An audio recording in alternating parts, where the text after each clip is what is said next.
God spent 6 days creating the world, but devoted the entire 7th day to Rio de Janeiro. It is a wild rose blooming on the shores of the Atlantic Ocean, city of God, standing tall on the South American continent.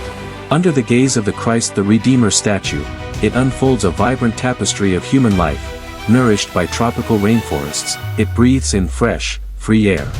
In Rio, you can see primeval forests cutting through the heart of the city, and skyscrapers standing tall in the rural outskirts. You can witness the extreme contrast between wealth and poverty in affluent neighborhoods and favelas, yet also feel the harmonious coexistence across races among people of different skin colors.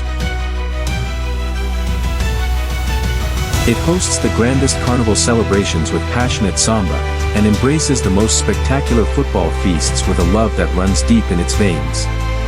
In this episode, join wanderworld as we explore Rio de Janeiro, Brazil's city of football.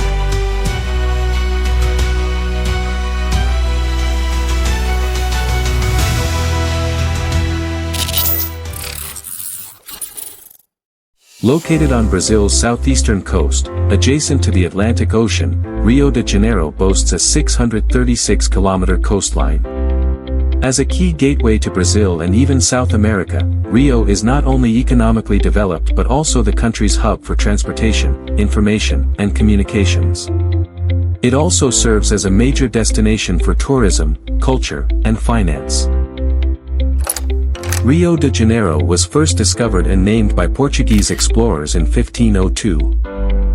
When Brazil gained independence in 1822, Rio became the nation's capital, a status it held until the capital was moved to Brasilia in 1960. In Rio, no matter where you look up, you seem to catch a glimpse of the massive Christ the Redeemer statue atop Corcovado Mountain. Completed in 1931, this 30-meter-tall statue, with a 28-meter span of its outstretched arms, weighs a total of 1,145 tons. It was inducted into the new 7 Wonders of the World in 2007. Draped in a robe and with arms outstretched, it gently and gracefully divides this legendary city into 2 halves. Each side feels like a world of its own. Behind the Christ statue lie cramped, crowded favelas. Makeshift red houses stretch endlessly along the mountainsides in a seemingly chaotic fashion, yet these favelas are an inseparable part of Rio. For the 2 million people living here, favelas may inspire fear, but they also serve as a window to dreams full of endless possibilities.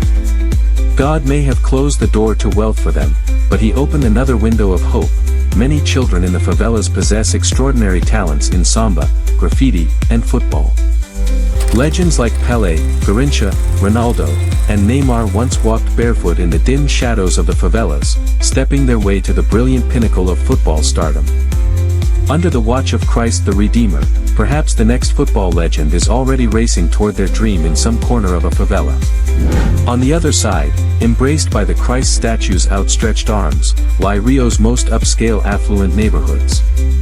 Along the long coastline, skyscrapers and private mansions stand side by side, with rows of private yachts moored in formation, exuding an air of grandeur and prosperity. Rio de Janeiro embraces extreme wealth disparity and cultural diversity in harmony. On Copacabana Beach, you can see people of different skin colors and social classes enjoying the sun and waves together. On football fields, whether rich or poor, everyone cheers and hugs when a goal is scored, and sighs in disappointment when they lose. As Rio locals often say, here, football and happiness never discriminate. Copacabana Beach is one of Rio's most famous beaches. Known as the world's sexiest beach, it offers not only the natural beauty of mountains and sea coexisting but also the passion of women in bikinis. It's the perfect place to immerse yourself in South American charm. Besides Christ the Redeemer, Sugarloaf Mountain is the best spot to enjoy a panoramic view of Rio. This 396-meter tall mountain consists of 2 peaks. One resembles a 3-dimensional loaf of bread, and the other a flat loaf. Its smooth surface, which looks as if coated in syrup, gives the mountain its name, Sugarloaf Mountain, in Portuguese. A cable car takes visitors to the summit observation deck, where you can take in the full view of Rio's mountain and sea scenery, urban layout, and beaches. As a city with a tropical savanna climate, Rio enjoys warm and humid weather year-round. Thunderstorms in the rainy season alternate with clear skies in the dry season, adding a dynamic natural rhythm to the city. The city center coexists seamlessly with primeval forests. One of the world's largest urban national parks, Tijuca National Park, is located within the city limits. This allows residents and tourists to escape the hustle and bustle of the city and step into the serene of the rainforest at any time. This close integration of nature and humanity forges Rio's unique urban character.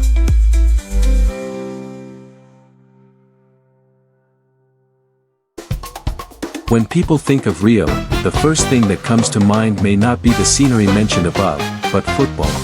Every inch of Rio's land is infused with the soul of football. Here, football is not just a sport, it is a way of life for Rio locals, a language that connects strangers, and the ever-beating heart of the city. If Rio is the #1 football city, then Maracanã Stadium is the city's football mecca.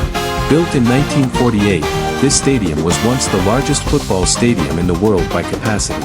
It has hosted the 1950 FIFA World Cup, the 2014 FIFA World Cup, and the 2016 Summer Olympics, bearing witness to the glory of Brazilian football and recording countless spectacular moments. After winning its first World Cup in 1958, Brazil established itself as a top-tier force in world football.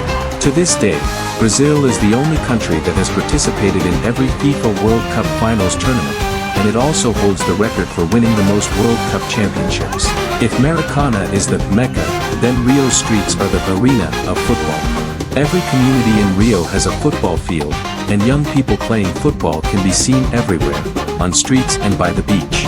In Rio, football is not a weekend pastime, but a daily routine.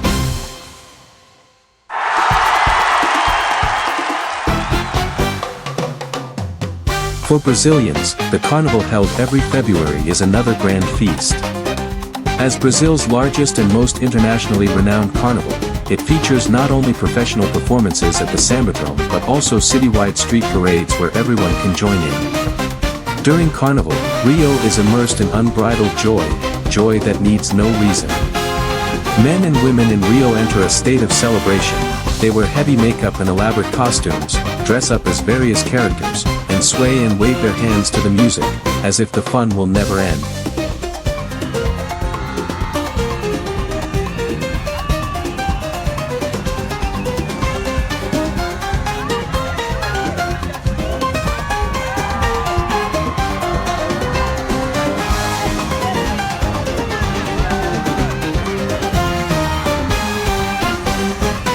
If you want to experience the purest joy, come to Rio. Here, there is a sport that can make you happy, crowds that can make you celebrate, and natural scenery that can make you relax. Here, there is football, warmth, vitality, passion, and a kind of happiness that makes you can't help but smile.